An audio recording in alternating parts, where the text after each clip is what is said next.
안녕하세요. 벅차는 비트코인입니다.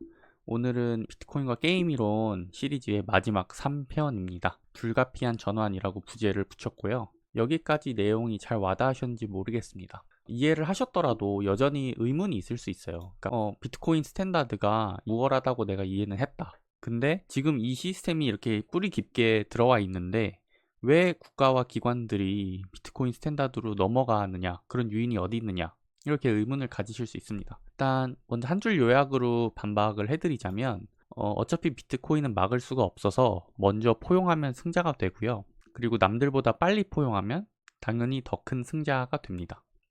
설명을 한번 드릴게요. 1. 일단은 막을 수 없다는 겁니다. 쉽게 생각해서 몇 년 전 채굴을 금지하고 거래소를 문 닫게 했던 중국에서 비트코인이 아직도 금지된 상태일까요?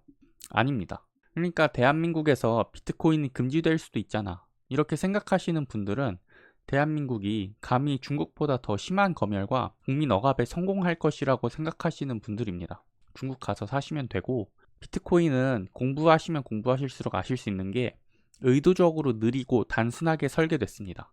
비유가 좀 그렇지만 진짜 바퀴벌레 같은 겁니다. 잡으려고 하면 일부 노드, 일부 채굴장은 일시적으로 훼손을 할 수 있지만 네트워크 그 자체는 없어지지 않고 잘만 돌아갑니다. 마치 성경책 하나는 없앨 수 있어도 성경 그 자체는 못 없애는 거랑 비슷합니다. 한 기업에 의해 운영되는 것도 아니고 몇 개의 데이터 센터에 의존하는 것도 아니라서요. 제가 생각했을 때 비트코인을 막는다는 건 마치 한 종교만을 강요하는 국가 같다고 생각이 들더라고요. 제가 외부인의 시선이라서 조금 조심스럽지만 종교의 자유가 극도로 제한된 국가들의 국민들은 다른 나라 국민들보다 조금이라도 더 불행할 삶을 살 여지가 더 높다고 생각을 합니다. 특히나 그러한 종교들은 한쪽 성별에 대해서는 제한을 훨씬 더 많이 두는 경향성이 있잖아요. 제가 예전에 뉴스를 봤을 때 사우디에서 여성들이 운전이 가능해진 게 최근이고, 우리나라 축구 국가대표들 원정 경기 보면 이란에는 여자들이 못 들어가는 그런 축구 경기장도 있습니다. 근데 생각해보면 그 나라 상류층들은 자식들 미국에 유학 잘 보내고 잘 살거든요. 자유를 박탈당하는 것들은 일반 국민들 뿐이거든요. 그러니 국가가 비트코인을 금지하는 건 당신에게만 금지시키는 거지, 특권층은 이미 비트코인을 충분히 모았거나 아니면 그냥 그거랑 관계없이 소유해 나갈 겁니다. 두 번째 포인트, 막더라도 탈출이 가능하다. 비트코인은 이동성이 정말 끝내줍니다. 땅에 묶여있는 부동산, 예결원이나 국가 장부의 소유권이 묶여있는 주식과 다릅니다. 셀프 커스터디한 비트코인은 어느 국가에도 묶여있지 않습니다. 설령 비트코인을 어느 나라가 금지한다고 하는 그런 바보 같은 선택을 하더라도 그 국가 국민은 니모닉 12단어 외워서 다른 나라로 가면 비트코인은 국경을 넘어간 겁니다. 왜냐? 비트코인 회의론자들의 말 맞다나 비트코인은 0과 1로 이루어진 데이터 쪼가리에 불과하거든요. 정보를 막을 수는 없습니다. 그러니 기존 금융의 논리로 비트코인을 관리하려는 정책들을 만드는 관료들이 있다면 그 국가는 자연히 도태될 확률이 상당히 높습니다. 추가적으로 비트코인의 이동성이 비트코인의 보유세를 부여하지 못하는 원인이기도 합니다. 나중에 비트코인 어답션이 많이 진행돼서 비트코인을 가진 자와 못 가진 자가 나눠진다고 쳐요. 그러면 정치인들 중에서는 그 못 가진 자들의 표심을 위해서 비트코인 보유세를 부여하겠다, 이런 정책을 내걸 수도 있습니다. 그리고 사람들은 열광하겠죠. 거래소에 있으면 과세가 가능은 할 겁니다. 근데 셀프 커스터디 하고 있으면 그마저도 힘듭니다. 그리고 게임 이론의 관점에서 이걸 좀 살펴보자면, 예를 들어 전 세계 모든 국가들이 비트코인 보유세 3%를 과세하고 있다고 칩시다. 이 상태에서 어느 국가든 이걸 2.5%로 낮출 유인이 있습니다. 왜?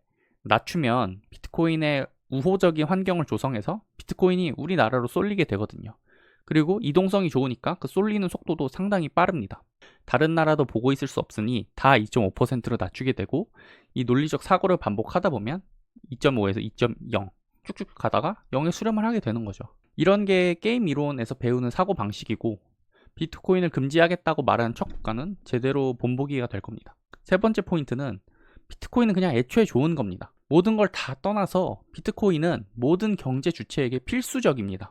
여기서 제가 언급하는 건 모든 개인이 아닙니다. 그걸 넘어서 모든 국가, 모든 지자체, 모든 회사, 모든 법인, 모든 연기금 등 시장에서 본인들의 활동을 오랜 기간 이어나가고 싶은 모든 경제 주체들에게 비트코인이 필요합니다.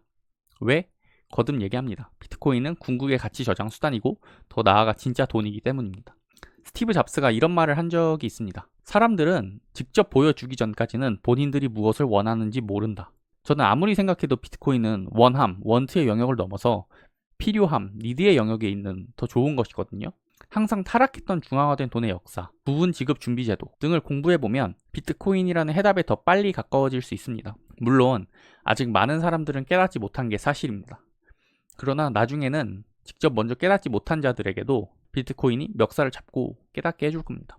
이러한 상황에서 국가와 기관의 선택은 결국 무엇이 돼야 될까요? 아까 처음 말씀드렸던 내용으로 돌아옵니다. 어차피 막을 수 없는 거 먼저 포용하면 승자가 되고 남들보다 더 빨리 포용하면 더 큰 승자가 됩니다. 이건 제 아하 모먼트 중에 하나인 내가 비트코인을 모아나가면 내 뒤에도 사람들이 줄을 설 수밖에 없겠네 라는 생각과 유사한 거죠. 먼저 움직여야 한다는 사실을 몇 국가들과 기관은 알고 있습니다. 미국에서는 연방정부가 비트코인을 전략적 비축 자산으로 모아갈 계획을 발표했고 이미 아시죠? 그뿐 아니라 15개의 주도, 주 차원에서 그렇게 하겠다고 법안들이 소개되고 있는 상황입니다. 제가 처음에 영상 준비하려고 PPT 만들 때만 해도 11개여가지고 이 사진을 준비했었는데 그새 15개가 돼서 사진을 바꿔야 했습니다. 마침 이 영상 3편을 녹화하기 전에 제가 팔로우하고 있는 사이퍼님께서 이런 좋은 내용을 올려주셨어요. 멈춰서 한번 읽어보십시오. 이미 준비하고 있는 자들은 행동을 개시했습니다. 아니 모두가 원하게 될 것인데 나는 이걸 미리 소유하고 있을 수 있다고? 이거 못 참습니다. 다른 사람들도 나중에는 비트코인을 안 사고는 못 베기거든요. 전환을 한 후에는 서서히 비트코인 스탠다드로 사회가 바뀌어서 유지가 될 겁니다. 그게 사회적으로도 결국 더 이로운 시스템이라는 것을 우리 모두가 확인했잖아요. 법정화폐 방식은 계속 한 곳으로만 에너지가 쏠리니까 지속 가능하지가 않습니다. 몇몇 국가와 기관들은 이걸 이해하고 있는데 대한민국은 어디에 있을까요? 아직 잘 모르겠습니다. 그리고 솔직히 풍기는 냄새로만 봐서는 별 관심이 없어 보여서 절망적이긴 합니다. 다만 비트코인에 대한 이해는 빠르게 보다는 제대로가 더 중요하다는 걸 알아서 거기에 한번 희망을 가져봅니다. 그래서 제가 이런 영상을 계속 만드는 것 같습니다. 결국에 비트코인은 밑에서 위로 바텀업으로 수용이 이루어져야 그 제대로가 가능하다고 생각하거든요. 3편의 설특집 대장정 슬슬 마무리하겠습니다. 파커 루이스라는 비트코이너가 있습니다. 그분이 쓴 책이 Gradually then Suddenly라는 제목이에요. 우리말로 하면 서서히 그러다 급진적으로, 서서히 그러다 갑자기 이렇게 해석할 수 있을 것 같습니다. 제목이 참 비트코인의 게임 이론적 전개를 잘 표현하는 말인 것 같습니다. 그리고 그 서든리가 그렇게 멀지 않았을 수 있습니다. 겸손하게 현생에 집중해서 잘 살고 있으면 알아서 옵니다. 이 3편까지 모두 시청해 주셔서 너무 감사하고 항상 행복하시길 바라겠습니다. 감사합니다.